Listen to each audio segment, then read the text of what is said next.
কারণ চাইল্ড ম্যারেজটা যত আমাদের সমাজে থাকবে, আমাদের সমাজ পিছোতে শুরু করবে, আরো পিছোবে। কেন পিছোবে? অসুস্থ বাচ্চা জন্ম হবে, বিকলাঙ্গ শিশুরা জন্মাবে।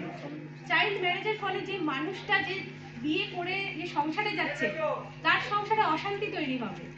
সেই বাচ্চা মেয়েটা সে আর এগোতে পারবে না, তার অনেক কাঁধে বা যে ছেলেটা বাচ্চা ছেলেকে বিয়ে করলো, তারও কাঁধে বউকে খাওয়াতে হবে, সে যেন তেন পথে চলে যাবে। তাহলে আলটিমেটলি কি হচ্ছে? সমাজটা কলুষিত হয়ে যাবে। এই জায়গাটা থেকে রক্ষা করার জন্য এরকম ধরনের আইন কিন্তু প্রণয়ন করা হয়েছে। তাহলে আইনটা কাদের জন্য? আইনটা আমাদের অফিসারদের জন্য শুধু, বা আইন জানা লোকেদের জন্য? আইনটা আপনাদের জন্য, আমাদের জন্য, সবার জন্য, সবার মঙ্গলার্থে এই ধরনের আইন করা হয়েছে। এবার হলো যে এরকম যদি খবর পান যে এরকম চাইল্ড ম্যারেজ হচ্ছে, বাবা মা ভাবছে যে মেয়ের তো বয়স হয়ে যাচ্ছে, আর তো ছেলে পাওয়া যাবে না, একটা ভালো সম্বন্ধ এসছে, এখনই বিয়ে দিয়ে দিই। আরে বাবা, পড়াশোনা যা হয়েছে হয়েছে, কোন সা জজ ব্যারিস্টার হোগা বাড়ি হোকে? এটা ঠিক কথা নয়, এটা ঠিক কথা না। সমাজে যেমন একটা ছেলে দায়িত্ব আছে, সে চাকরি করে হোক, কাজ করে হোক, রোজগার করে তার পরিবারের পাশে দাঁড়াবে, একটা মেয়েরও কিন্তু দায়িত্ব আছে। সেও রোজগার করার তার দায়িত্ব আছে, তারও কিন্তু সমাজে বা তার পরিবারের পাশে দাঁড়ানোর দায়িত্ব আছে, তারও কিন্তু কথা বলার অধিকার আছে, তারও কিন্তু নিজের মত প্রকাশের অধিকার আছে। 18 বছর যদি কারোর হয়ে যায়, 18 বছরের উপরে কারোর গার্জিয়ান লাগে, সে মেয়ে হোক আর ছেলে হোক, কারোরই গার্জিয়ান লাগে না। গার্জিয়ান সে তার নিজেরই হয়। তাহলে কি মেয়েদেরকে সেই জায়গাটায় পৌঁছতে হবে, এবং এই দায়িত্বটা কি আমরা নিতে পারবো? শুধু আপনারা হাতটা না মেলালে আমরা কি করে একা পারবো? মেয়েদেরকে পড়াশোনা করাতে হবে। যদি কেউ পড়াশোনা করতে না চায়, পড়াশোনা সবার মন থাকে না, তো অন্য কাজ করার, হাতের কাজ শেখান, সেলাই শেখান, বা সেলফ হেল্প গ্রুপ নিজেরা তৈরি করুন। সেগুলো যদি कोई मांग रहा है उसको देना, অ্যাপ্লিকেশন করুন, सबको नहीं। আমরা সংশ্লিষ্ট গভর্নমেন্ট ডিপার্টমেন্টে আমরা সেগুলো বলবো। কারণ গভর্নমেন্টের অনেক স্কিম রয়েছে গভর্নমেন্টের, যে সেই স্কিমের আন্ডারে মহিলাদের জন্য এবং যারা ছোট ছোট ব্যবসা করতে চান যে সমস্ত মানুষরা, গভর্নমেন্টের অনেক সাবসিডাইজ স্কিম রয়েছে। সেখানে কিছু পয়সা আপনি দেবেন, গভর্নমেন্ট অনেকটা অ্যামাউন্ট দেবে। সেই সাবসিডাইজ স্কিমের আন্ডারে এসে একটা ছোটখাটো ব্যবসাও দাঁড় করানো যায়। তো এইভাবে যদি একটা ক্ষমতায়ন করা হয়, তাহলে কি হবে? যে ছোট বয়সে মেয়েদেরকে বিয়ে দেওয়ার যে প্রবণতা, সেটা আস্তে আস্তে চলে যাবে। এবং আমি আবারও বললাম যে চাইল্ড ম্যারেজ মানে বাল্য বিবাহ করলে কি ক্ষতি হয় আমাদের সমাজে, সেটা তো আপনারা বুঝলেন। এবার যদি আপনারা মনে করেন যে না, এখনই মেয়েটার বিয়ে না দিলে পরে আর ছেলে পাওয়া যাবে না, এই মানসিকতাটা থেকে বেরোতে হবে। যে মেয়েকে নয় আমি এখন বিয়ে দিলাম না, ওকে আমি ওর মতন পড়াশোনা করতে দিলাম, ওকে আমি ওর মতন কাজ করতে দিলাম, পড়াশোনা না ছাড়লে বা পড়াশোনা না করলে অন্য কাজ শেখালাম, যে যেটা কিনা পরবর্তীকালে ও রোজগার করতে পারবে। তাহলে সুবিধাটা কি হবে? একটা পরিপক্ক বয়সে যখন মেয়েটা সংসারে ঢুকবে, আর যদি সংসারে কোনো অশান্তি হয়, তাহলে ফাঁকা হাতে সে বাড়িতে চলে আসবে না বাবা মার কাছে, তখন বাবা মার বোঝা আর মনে হবে না তাকে, কারণ সে নিজেরটা করে খেতে পারবে, সে বাচ্চাটাকেও খাওয়াতে পারবে। আমরা যেটা সবসময় ফিল করি অফিসে বসে, যখন অসহায় মহিলারা আমাদের কাছে এসে বলেন যে দেখুন না, আমার মেয়েকে তাড়িয়ে দিয়েছে মারধর করে শ্বশুর বাড়ির থেকে, তখন আমি জিজ্ঞেস করি মেয়েকে কতটা পড়িয়েছিলেন? না ম্যাডাম, বেশি পড়াইনি, 5 ক্লাস অবধি পড়িয়েছি, কেউ বলে 10 ক্লাস অবধি পড়িয়েছি। আমি বললাম আর পড়ালেন না কেন? আর পড়ার ইচ্ছা নেই, আর পয়সাও ছিল না, ওই জন্য স্কুলের ফিস ভরতে পায়নি। এখন তো সরকারি স্কুলে ফিস লাগে না, স্কুলে তো বইপত্র তো এমনিই দেয়। আমরাও সরকারি স্কুলে পড়েছি, আমাদেরও বইপত্র সরকারি স্কুল থেকেই দিত। আর একটা জিনিস জেনে রাখবেন, 14 বছর পর্যন্ত প্রত্যেকটা বাচ্চার পড়াশোনা, এটা কিন্তু মৌলিক অধিকারের মধ্যে পড়ে। তার মানে রাষ্ট্র বা আমাদের সরকার সেই অধিকার দিতে কিন্তু বাধ্য।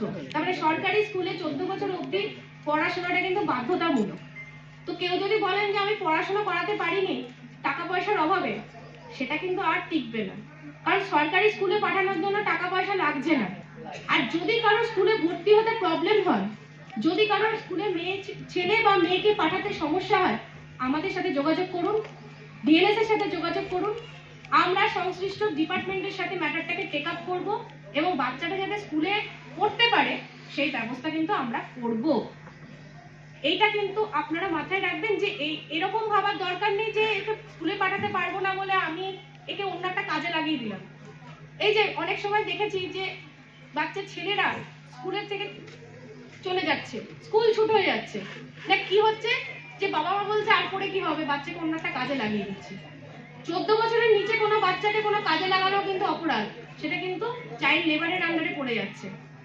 চাইল্ড লেবারটাও কিন্তু খুব বাজে জিনিস, কারণ একটা চাইল্ড, একটা বাচ্চাকে আমি যদি পড়াশোনা করে তাকে বড়ই না করতে পারলাম, তাকে যদি আমি কাজের মধ্যে ঢুকিয়ে দিলাম, তাহলে তার যে বিকাশটা, তাহলে আমি তো সেখানেও আটকে দিলাম। তাহলে শুধুমাত্র বাচ্চাটাকে বিয়ে দেওয়া নয়, বাচ্চাকে কাজের মধ্যে যোগদান করাটাও কিন্তু অপরাধী। এবং এই যে জিনিসগুলো, ঠিক গার্জিয়ান আপনাদের কিন্তু এই জিনিসগুলো একটু ভাবতে হবে যে যা হয়ে যাচ্ছে সেটাই হোক, সেরকম করলে কিন্তু আর হবে না, একটু অন্যরকম ভাবে ভাবতে হবে।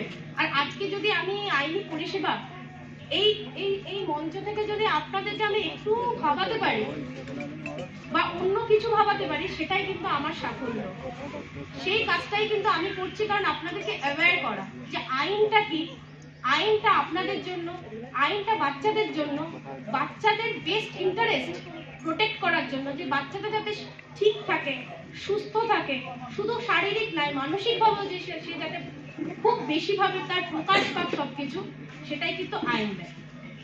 আর একটা জিনিস, খুব গুরুত্বপূর্ণ জিনিস আপনাদেরকে জেনে রাখি, যেটা কিনা আমি জানি, আমি বুঝি যে যেটা নিয়ে আপনারা সর্বসম্মুখে কথা বলা বা কথা শোনা হয়তো পছন্দ করবেন না, কিন্তু আমাকে এটা বলতে হবে।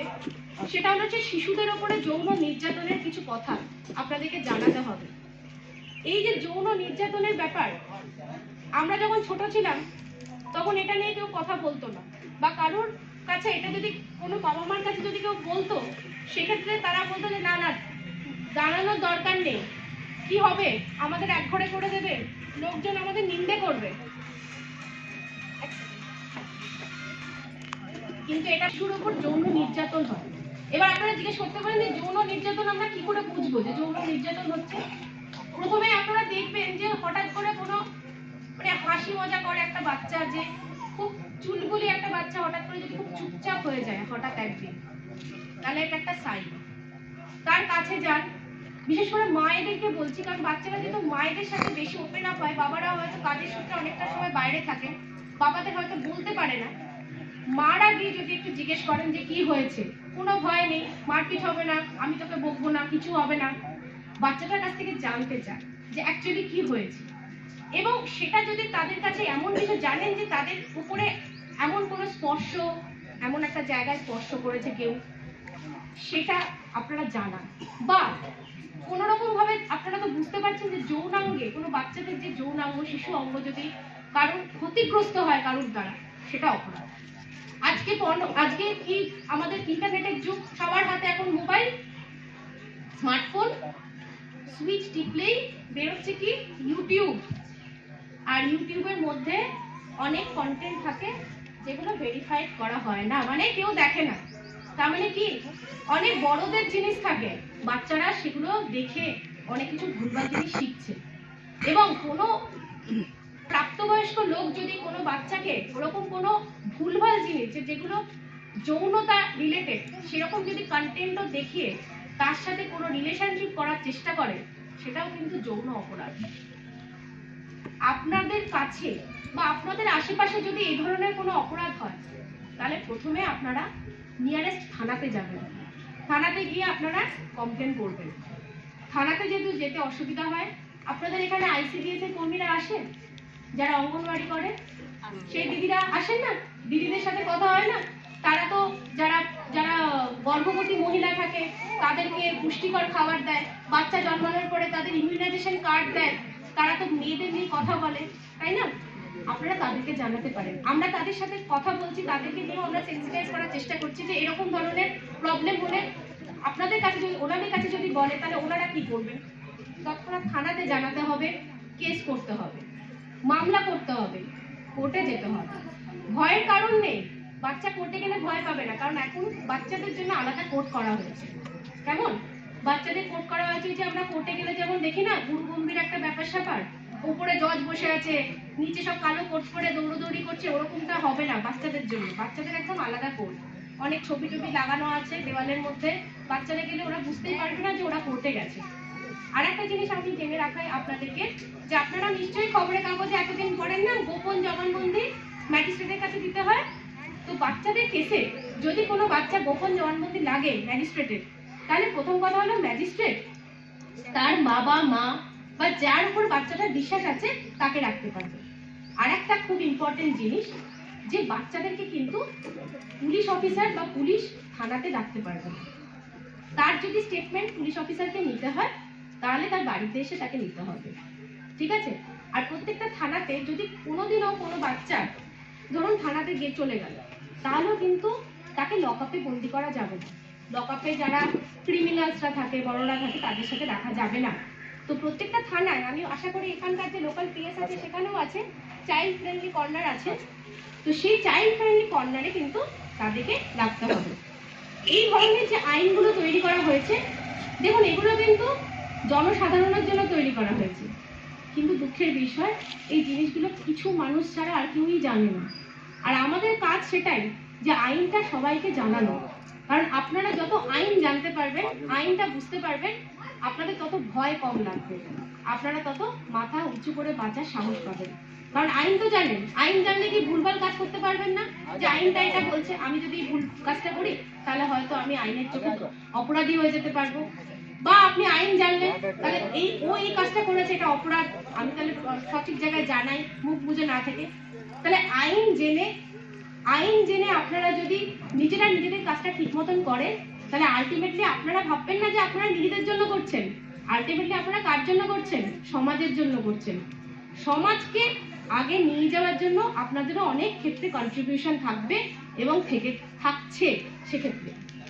এবারে ব্যাপারটা হলো যে আমি এতক্ষণ ধরে যে সমস্ত কথা বললাম, এই ধরনের কথা বা এই ধরনের প্রবলেমের মধ্যে যদি আপনারা পড়েন, তাহলে আশেপাশের মানুষদেরকে আপনারা জানান, দরকার পড়লে পুলিশের সাহায্য নিন। যদি কোথাও কোনো কিছুই আপনাদের দ্বারা সম্ভব হচ্ছে না, সেক্ষেত্রে আমাদের প্যারালিগাল ভলেন্টিয়ার্স যারা আছেন তাদের সাহায্য নিতে পারেন। এবং আমাদের ডিএলএস এর একটা ফোন নাম্বার আছে, যেটা কিছুক্ষণের মধ্যে সৌম্যজিৎ বাবু আপনাদের সাথে শেয়ার করে দেবেন, আপনাদেরকে বলে দেবেন। সেই ফোন নাম্বারে ফোন করতে পারেন। নালসা, যেটা আমি আগেই বললাম, ন্যাশনাল লিগাল সার্ভিসেস অথরিটি, তার একটা টোল ফ্রি নাম্বার আছে, মানে ওই নাম্বারে ফোন করলে কোনো পয়সা কড়ি কাটবে না। সেই টোল ফ্রি নাম্বারেও আপনারা জানাতে পারেন। সেই টোল ফ্রি নাম্বারে ফোন করলে সেই সংশ্লিষ্ট ডিএলএস এর কাছেই ফোনটা চলে যাবে, ঠিক আছে? সেখানে জানাতে পারেন। যখনই আপনারা কোনো প্রবলেম আমাদের কাছে নিয়ে আসবেন, আপনারা জানাবেন, আমরা আইনানুগ ব্যবস্থা নেব, ঠিক আছে? সুতরাং আমার মনে হয় আজকে আমরা যে আলোচনা সভা বা আইনি সচেতনতা শিবিরটা আয়োজন করেছি, সেটার সফলতা তখনই হবে যখন আপনারা আমাদের কথা শুনে, আমাদের কথা বুঝে এই দেশের যে আইনটা, সেই আইনটা অ্যাকচুয়ালি ব্যবহার করবেন। আইনটা যেন বইতে লেখা একটা মৃত ওয়ার্ড যেন না হয়ে থাকে, মৃত ভাষা যেন না হয়ে থাকে। আসুন আমার আপনার হাত ধরে এই আইনটাকে আমরা বাঁচিয়ে রাখি। এই বলে আমি আমার বক্তব্য এখানে শেষ করলাম। আশা করি আপনারা কিছু হলেও জানতে পারবেন আইনটা। দেখুন, এখানে আপনারা যারা